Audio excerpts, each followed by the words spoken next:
Hello everyone, my name is Nick Hilliard and I am CTO at INEX.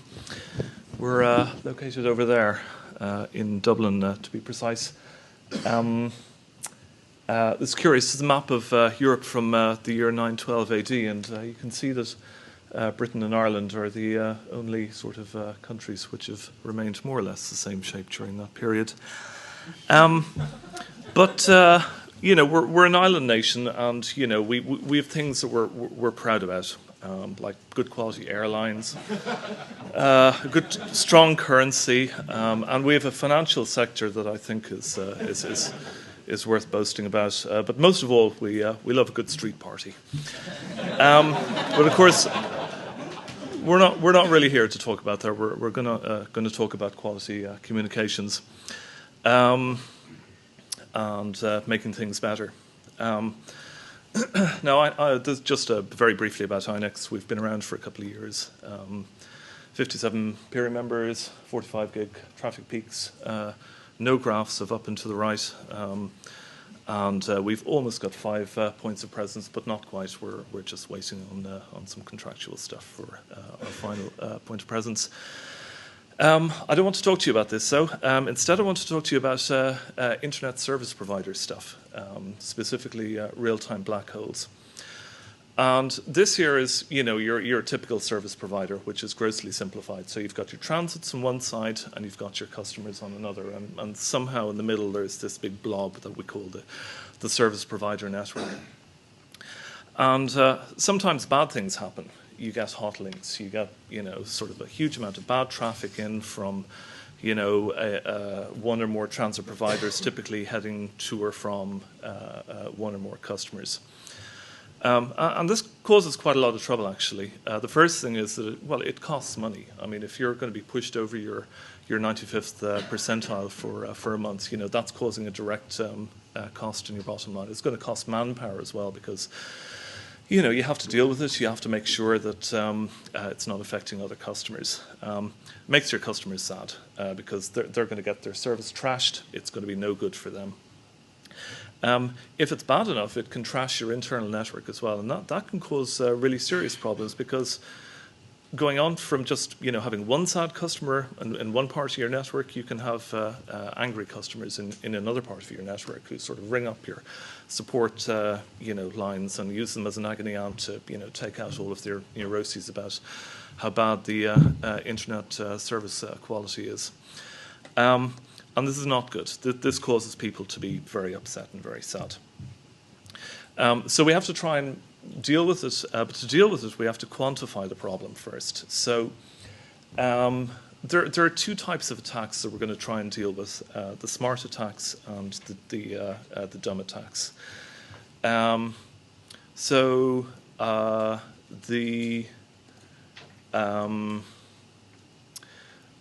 Smart attacks, you know, would be simply issues of, you know, sort of sending a whole bunch of TCP half opens, you know, down to a web server and just, you know, filling up the server state table until it's full, or a firewall state table, or multiple firewalls or load balancers, or whatever. It's difficult to deal with. It can be a bit of a problem, but it doesn't involve huge amounts of traffic, and it's not generally going to affect anybody else. But sometimes you just get like cartloads of traffic. You know, people at the moment are reporting in the UK that they're seeing DDoS attacks of, you know, maybe 100 gigs of traffic, which is pretty unpleasant. You know, there's no way about it. That sort of stuff is really nasty. In terms of the profile of the traffic, you can have multiple destinations, obviously enough, and you can have one or more sources as well. So you've got to try and design a system which is going to handle all of these things. And the single source we call it a denial of service. If it's got multiple sources, it's going to be a distributed denial of service. So these are just the naming terms that we use to talk about this. And the object of what we're going to try and do here is to try and create the most subtle and delicate tool possible for dealing with the situation, which is about as subtle as a sledgehammer. Okay, so here's a typical attack profile. So you've got your attacker on one side sending victims a whole bunch of bad packets of some form or another. You don't know what they are, really. But more likely, you're actually going to have a whole pile of different attackers, because if it's just one, you can just like filter them off pretty easily.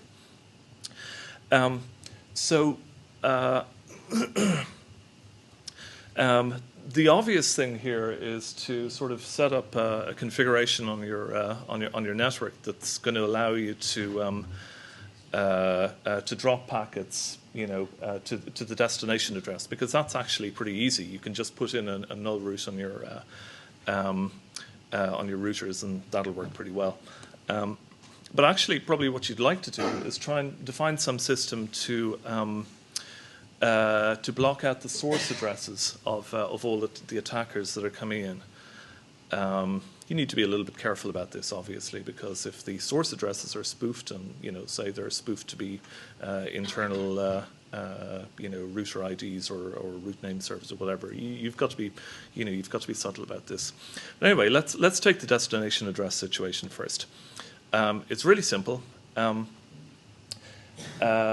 If your destination that's being attacked is a particular IP address, and you just want to stop traffic going down that customer's link so that all of their other services can stay up, well, then this is what you do. You just stick a route into null 0, so the destination is 192.168.12.34. You create a null route on your router, or if you're using Juniper, you use set routing options route 192.168.12.34, discard install, and all of a sudden traffic to that particular IP address is dropped, and that IP address is taken out. There may be other IP addresses that the customer is using which aren't taken out, but that IP address is going to be out of service. There's another problem with this, and that is that this configuration is only available on a single router. And if you've got multiple egress and ingress points into your network, you're going to have, a bunch of routers. I mean, nobody runs an ISP with a single router these days. It just doesn't really happen. So what you need is some mechanism to take a command on a single router or a single system and distribute it right throughout your network, so that you can direct traffic to that null 0 interface or to the discard device right throughout your whole network. But there's a problem with this. The obvious solution to this would be to use an interior gateway protocol like OSPF or ISIS or whatever you're using. But you can't do that. And the reason you can't do that is because you are talking about a specific next hop, and you're also talking about a device destination rather than an IP destination. Now, routing protocols don't really understand devices. They understand IP addresses, prefixes, and next hops and that sort of stuff. So you can't really do this with an IGP. But what we can do is we can inject a prefix into our tables with a next hop set to a predefined address, and then we can null route that predefined address right throughout the network on all routers on the network, and we can use BGP for this. Okay, so we've immediately worked around this problem with the IGP up here, that we can't direct traffic to an interface. We can direct it to an IP address, which is directing to an interface. So it's a slightly roundabout way of doing it, but it's quite effective. And here's how you do it. So on all routers on your entire network, for IPv4, you do something like IP route 192.168, which is actually the example documentation network is defined in some ancient RFC. And you route that to null 0 or discard. And then you replicate that configuration across every router on your entire network. And that means that traffic, if there's any traffic which is destined to 192.0.2.1, it's dropped on the floor on that router. So as soon as the traffic comes in anywhere in your network destined to that IP address, it hits a router, it's dropped. That's the end of it. And then what we can do is, going back to our previous scenario where we've got attackers and a victim, If we want to take out the victim's IP address, what we can do is we can just say IP root 192.168.12.34, which is the address of the victim, and point that to the discard address. And then 192.168.12.34 will be dropped. And the clever thing here is that we're going to inject that into IBGP. And once it's in IBGP, IBGP will propagate the next hop of 192.0.2.1 right throughout the entire network. So by putting a configuration stanza on a single router, a single designated BGP speaker on your network, you can instantaneously drop all traffic to that destination across your entire network. And this is really cool. It works on IPv6 as well. So we're using here the prefix 100:1/128. In fact, 100:/64 is reserved for this prefix. Is reserved for this purpose. It's defined in RFC 6666. So you can use this if you are setting up an IPv6 black hole on your network. This is the prefix that you use. And it's exactly the same thing as the IPv4 stanza. You just route it out to null zero or discard, and then your traffic is dropped, which is good. Okay, so there we go. That's destination-based IP address dropping. But of course, that's not really very useful because you might have an important website, say belonging to I don't know, Ryanair or sort of Anglo-Irish Bank or the Ulster Unions or whatever, which you don't want to take down. You want to keep it up. And if you null route the destination, you're just going to take the network down, and it'll save the other services belonging to the customer. But that's not actually terribly useful.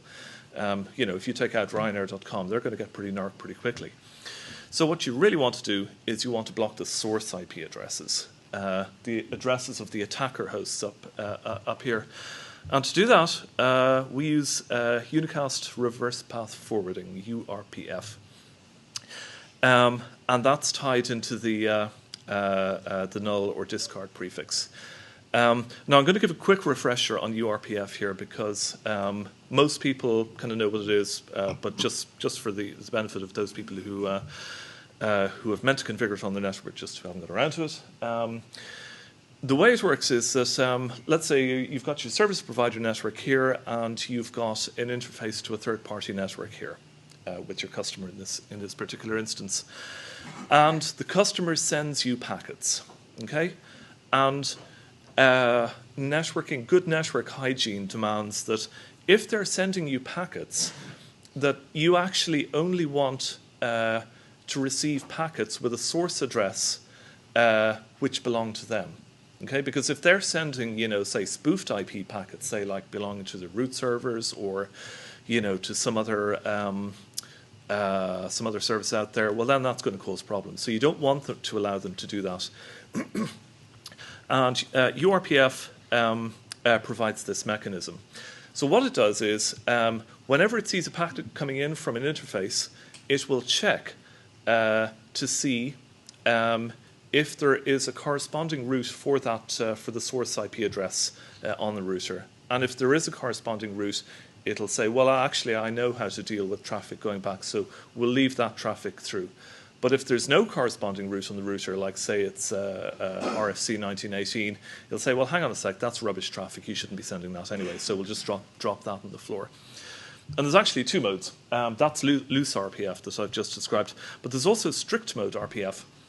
It's a little bit like loose mode, but it also states that it will only accept a packet from an interface if there is a corresponding route back out on that interface. Okay, and this is the sort of URPF mechanism that you'd use for customers. So obviously, there's going to be different deployment scenarios here. Loose mode URPF, probably good to put in on transit and peering links, because you can't be guaranteed that if you've got a BGP session up to somebody, that there's going to be a return path based on that interface, because they might stop announcing you a prefix or something like that. So you can't use strict mode URPF in that sort of situation. But on the other hand, for your customers with static routes pointing out to those interfaces, you really need to use strict mode URPF, because they might send all sorts of junk traffic from, I don't know, whatever it is, some compromised host which is spoofing traffic from some crazy IP address. And when the router vendors implemented URPF, they came up with this really smart idea. What they did was they hooked in the discard mechanism into the unicast reverse path filtering mechanism. They hooked the two things together. And that meant that if you had a prefix which was defined as a discard prefix or a black hole prefix, it would fall foul of a URPF filter. So that means that you can actually control directly the URPF mechanism on your routers network-wide using BGP. And that allows us to come up with a full schematic for how we're going to deal with real-time black holes. Okay, so you've got two, just as a recap here, you've got two mechanisms. You've got destination-based filtering, and you've got source address-based filtering. And the destination-based filtering just uses regular prefix null routing. It's nothing terribly interesting about it. But the source address filtering uses unicast RPF, and it uses this mechanism of tying unicast RPF into the discard mechanism. And in combination with IBGP, this gives us a full schematic for building a real-time black hole system. Okay, it's good stuff. Okay, so this is what you do in your network. Now, there are many ways of setting up a real-time black hole server. This is just one particular mechanism that I quite like to use. What I've done here is I've taken the RTBH server, so to speak, and placed it on a different box. What's important about an RTBH server is that you can log into it, configure up what you need to configure, and that it will inject prefixes into the rest of the network. You can do it on any router in your network. You may not want to do that because you might do path rewriting and stuff like that, or at least next hop rewriting. If you do next hop rewriting, then you have to carve in exceptions for the RTBH system. So actually, I figure really, I mean, we live in an age of virtualization. Why not just get, a virtualized Quagga instance or XBGP or something like that, stick that on the server somewhere, and inject all of your prefixes from there. And then have that directly talk to your route reflectors, which are here. And then once it's in your route reflectors, they'll push it out to the rest of the network. So it's a very easy mechanism here. But actually, there's some really clever stuff going on here, because, in fact, if you're feeding real-time black hole prefixes into your network, there's no reason that you couldn't use BGP community tagging, for example, to propagate those prefixes, or at least to accept those prefixes from your customers, from your BGP-speaking customers. So if they're getting an attack, they might just be able to log into their systems, configure up some stuff, and it'll take, they'll get a feed of, from your RTBH server. And whenever they inject RTBH prefixes into their BGP system, it'll be propagated up to you and then blocked on your network. And it works the other way as well, that you can propagate upstream to your to your upstream transit providers as well. Now, not every transit provider does this.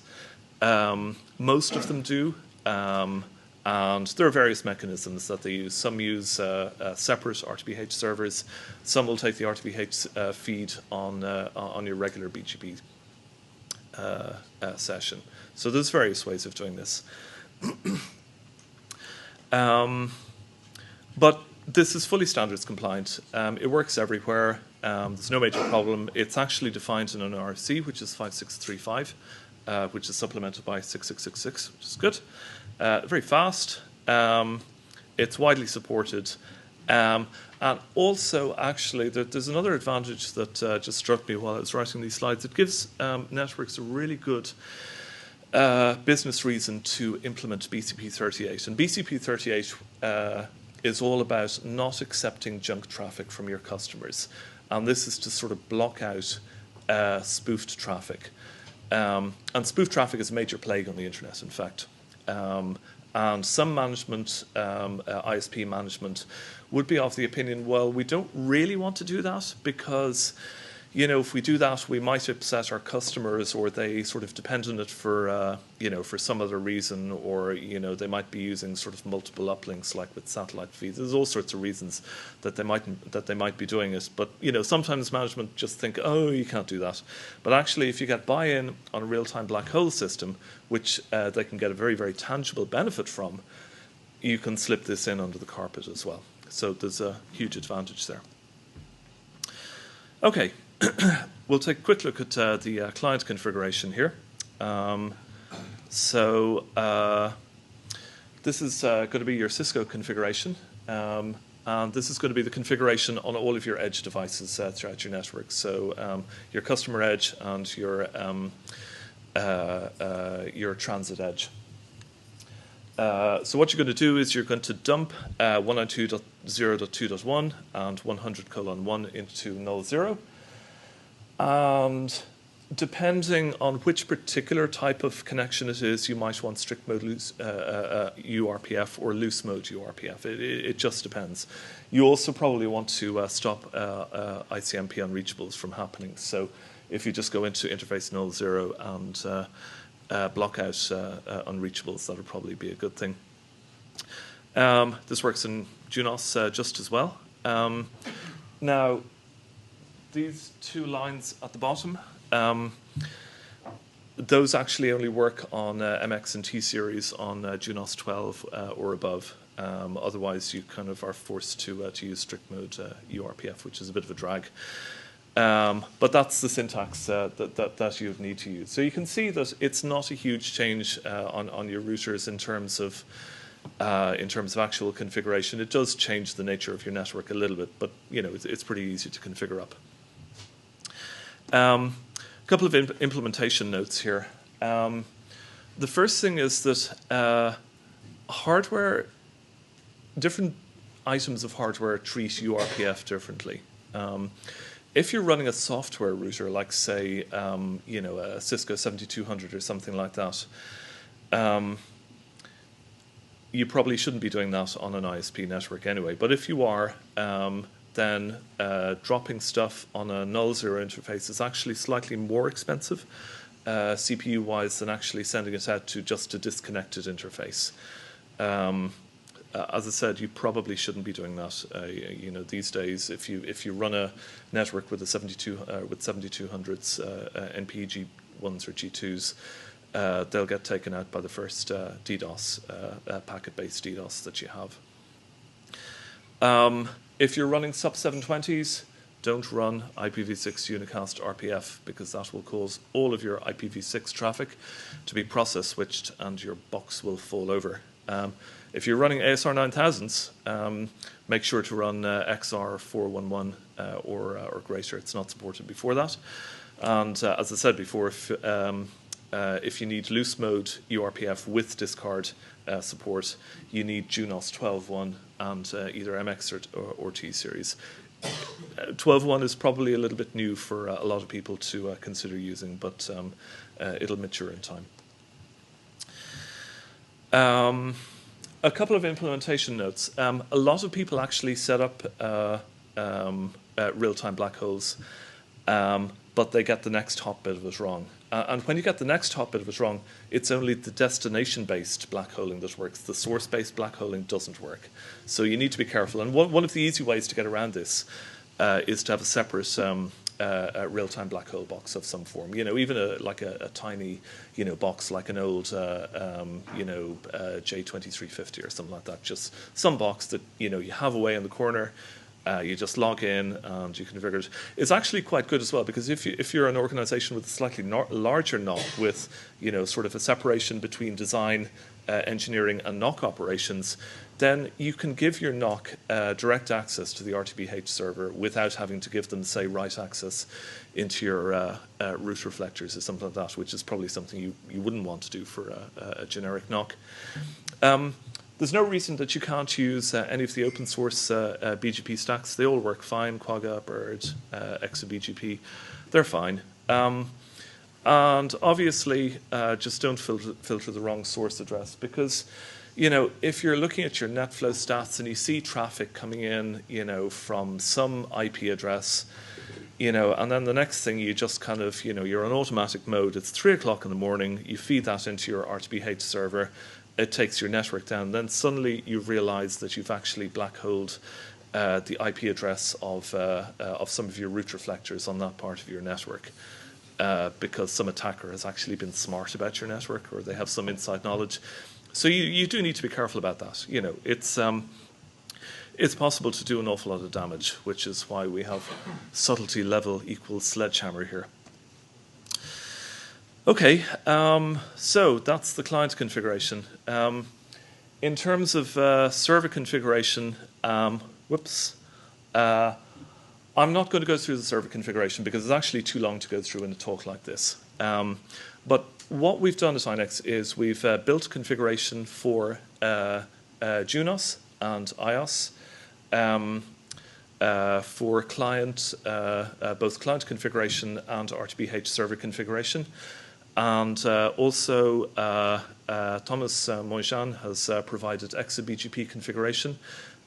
He's going to kill me because I haven't put them up on the INEX website yet, but he'll probably kill me over email or you know, so I probably won't understand him anyway. Anyway, it gives all of this this mechanism here. So you have an injection mechanism, you've got a tag mechanism you've got two different types of tags. You've got one tag, which means keep the RTBH prefixes on your own network, and another tag, which means announce the RTBH prefixes to your upstream networks as well.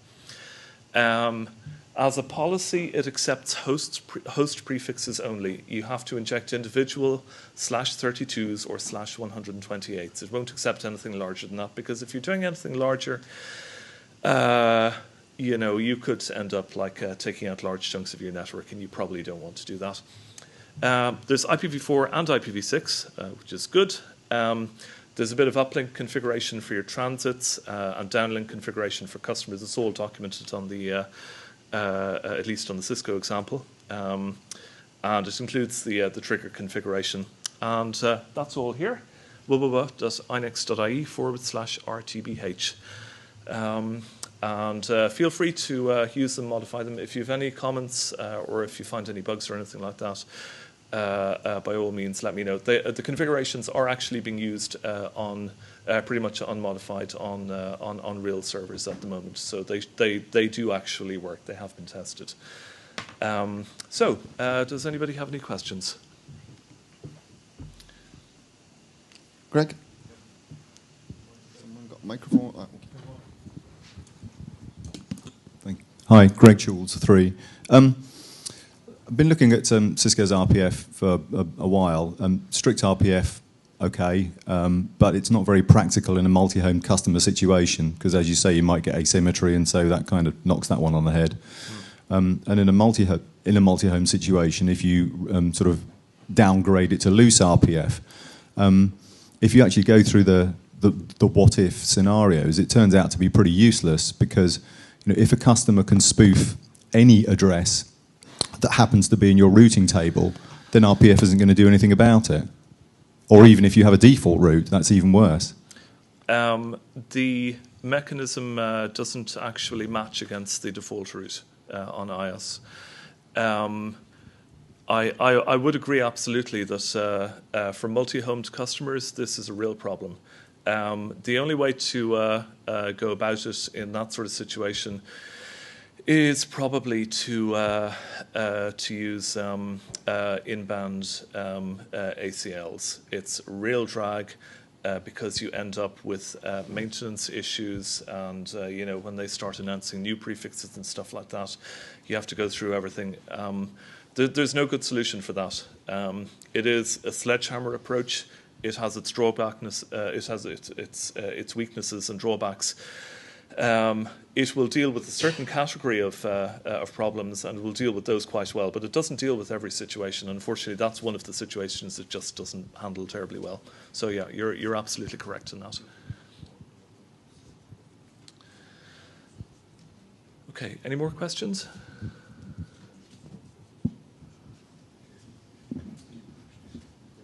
Okay, I think we're good. Thank you very much. Thank you, Nick.